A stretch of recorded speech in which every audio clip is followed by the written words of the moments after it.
àdínì ìmbùràtòríyà kí n parí ọ̀rọ̀ mi sí ẹ̀kejì ó sọ̀rọ̀ mi ẹlẹ́kejì ìmbùràtòríyatul ilmi ìmúlák Sheikh Adam wa adélẹ́yìn Sheikh Kamal nílọrin yàyìn náà mo wá ń béèrè lọ́wọ́ gbogbo oníkálukú àtẹlẹ́gàn àti káfẹ́gàn sí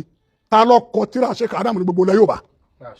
kìí ṣe pé kákan sàwádà sọfàhát ǹjẹ́ tíra yìí dá àwọn yunifásitì tí wọ́n jẹ́ mọ́ ó wà nílẹ̀ Lárúbáwá tẹ̀mí lè jẹ́rìí walanatullahi alal kadhibin ó rí ní Jami'atu Ummul Qura ní Makkah al-Mukarrama Islam fi Nàìjíríà wà ní Jami'atul Islamiyya bil Madinatil Munawwara ó wà láwọn jami'ati káàkiri al-Islamu yawman wa gada mọ́ra ní Utebiyya dá ní Mahabida maktaba ti mbẹ́mbẹ́ tíra Sheikh Adam ni tí a ti rí pé nìkan ṣe dòkítọ́rà ó sì fi tíra Sheikh Adam wà náà àwọn àmọ̀rọ́jì rẹ̀ ǹjẹ́ ń pèpè yẹn ní mánu o kégbé ọ̀kẹ́kọ́ tíra ọ̀kẹ́kọ́ kalẹ̀ ta ló ti fi tíra rẹ̀ sínú àmọ̀rọ́jì ǹjọ́ délẹ̀ Lárúbáwá ǹjẹ́ wọ́n mọ̀ kí làwọn Lárúbáwá ti amẹ́dẹ̀ kí wọ́n sọ ń pa rẹ̀ bàbá ó ti ṣe tíra yóò gbé fún Lárúbáwá tó léde òun lọ́fà ti Islam fi Nàìjíríà àkọ́kọ́ lọ́dọ̀ Umar Bahauddin lòun sọ pé ní al-Ustaz Adam Abdullahi Al-Alori alamun min alami dawa ila al-Islam ولغة القرآن في نيجيريا بلاد العزيزة سات تاريخ الذهب والوسائد العريقة الأمة التي تربط بالإسلام والأوروبا جمعتنا الزمالة في عدد من المؤتمرات الإسلامية فربطت بيننا أسرة أخوة في الله لم يتسع إلى المجال لقدر كافي من التواصل والتأمل حتى كانت زيارته الأخيرة في المغرب العربي في طلائع الشعبان وأنا في الرباط أدرس الإسلام وطيارات المعاصرة لطلاب الدراسات العليا في دار الحديث الحسنية من جامعة القرويين شكر الله الأخ المخلص على جوده وجهاده ووفقه واخذه بيده وكان لنا وله ولا ينصرن الله ما ينصره ان الله لقوي عزيز Lárúbáwá ń tọkọ nípa rẹ̀ kẹsẹ pé kákan sàgbádà ọkàn kó bá rògbò ojú ìwé lásán ní ti Lárúbáwá sọnù àbúdí nítorí náà sọ pé àṣẹ Ádámù ń bẹ aláfẹ kí programu gùn ni bẹ́ẹ̀ lọ kéèyàn tó wá lè sọ Lárúbáwá kó lè jókòó ní mùtàmáràtì nílẹ̀ Lárúbáwá kí Lárúbáwá gbọ́n tó ń sọ kéèsì Lárúbáwá jẹmi oníjàmáàtìna az-zamana fi adadin min al-mu'tamarati al-islamiyya farabitati baynana asratun ukhuwati fillah afa ń bolo tó kù sí fẹgẹ sí ìyọ ẹgẹ kó mẹ múrú ẹ wá nílùú yín kéèsì pé à ń sọ̀rọ̀ múrú ẹ wá kájọ ṣe kíyàs ṣé Ádámù ọkọ tí àtàyè gbé fún wọn lẹ Lárúbáwá wọn yẹ̀ wò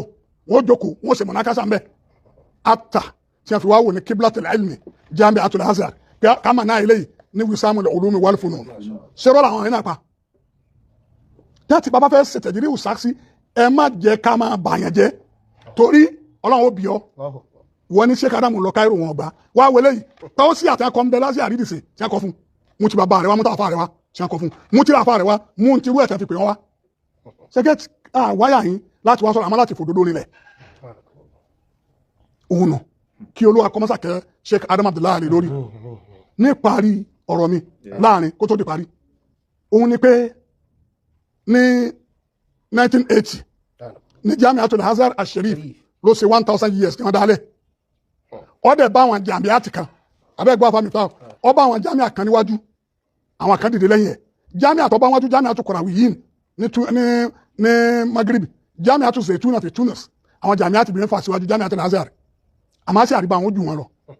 tó àwọn jami'a mi dìde lẹ́yìn Azhar wọ́n lé Azhar wọn bá Azhar tó ní Azhar wá sí 1000 years ní 1980 ó wá pé gbogbo ayé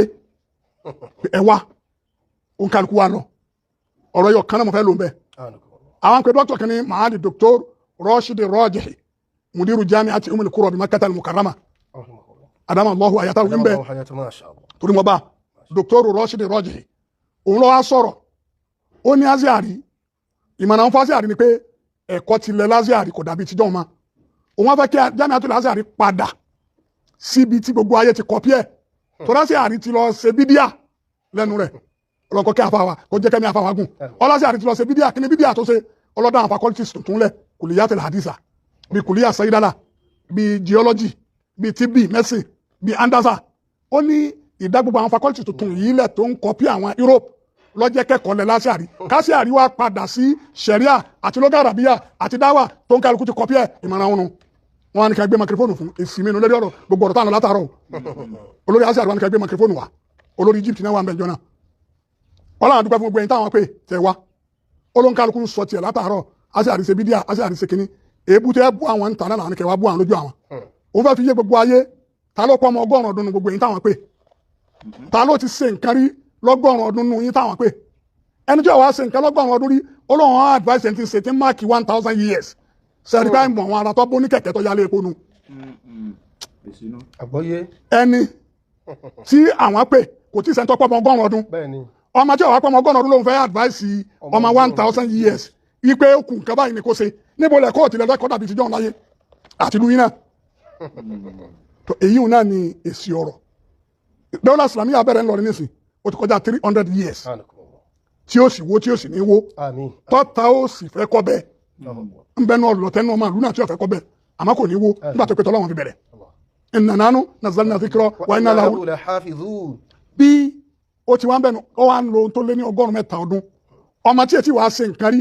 fún 70 years Ọlọ́run wa ń fẹnu gún lọrin pé lọrin lẹ́bọ̀ kan ìlú tí Islam gbé dúró tí gbogbo ayé sì gbà pé Islam lọrin ó dìde dawla islamiyya dìde gbogbo àwọn nọ́ọ̀tì gbà gbogbo ilẹ̀ yóò gbàgbà kẹ́nìkan wá dìde tí ètò ọmọ 100 ọdún kọ́ wá lóhun advice wọn pé ó wá kọ́ àwọn sìgáàrù dùn àtijọ́ ni wọ́n ń fún wọn ní nǹkan pé kí wọ́n máa fi sọ báyìí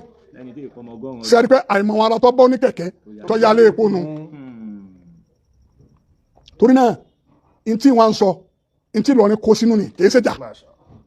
just bí ọ̀nà abalaya kó tìlù yín àkọọ́lẹ̀ nǹkan jọ kó jáde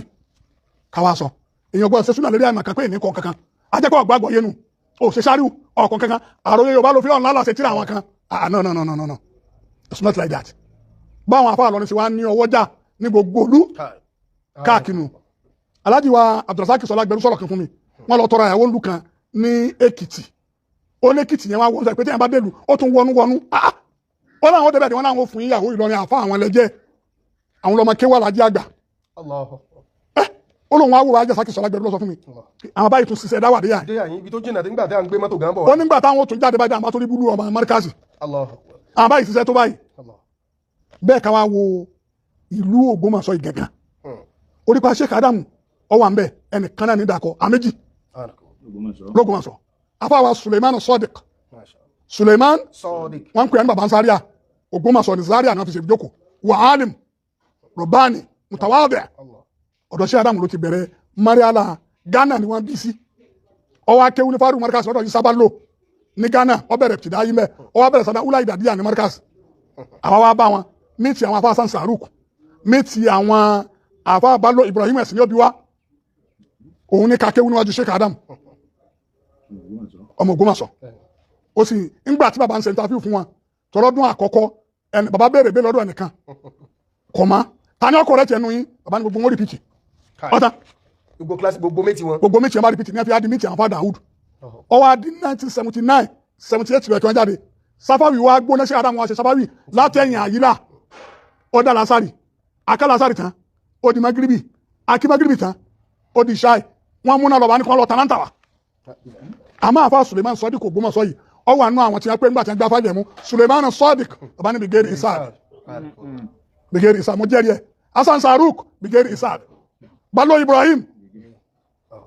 ní Ògbómọ̀ṣọ́ yìí ọ̀nà wọn kú tí wọ́n dúdú tí wọ́n ṣe wá tí wọ́n ṣe dájọ́ pàdé pẹ̀lú wa alim wọ́n jáde ní Jami'atul Imam Muhammad bin Saudi al-Islamiyya tí Lárúbáwá